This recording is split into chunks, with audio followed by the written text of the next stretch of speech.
নমস্কার।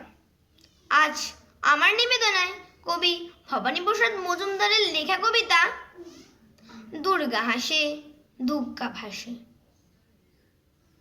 মাছ মাংস দূরের কথা, জোটেনি ভাত পেঁয়াজু।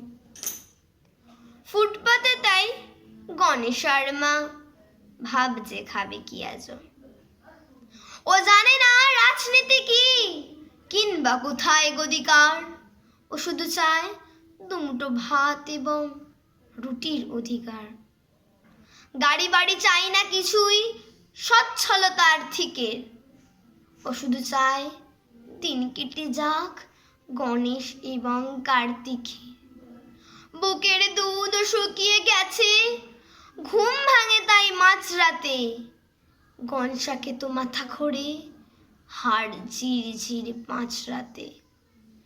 পেটে ছুঁচোয় কীর্তনে গায়, ঢাকা ঢোল খোল করতালে। এইভাবে কি কাটবে জীবন নিত্য হাঁড়ির হরতালে। আলোর মেলায় রঙের খেলায় মাইক্রোফোনের উৎপাতে দশভুজা দুর্গা হাসে। দুর্গা কাঁদে ফুটপাতে। ধন্যবাদ।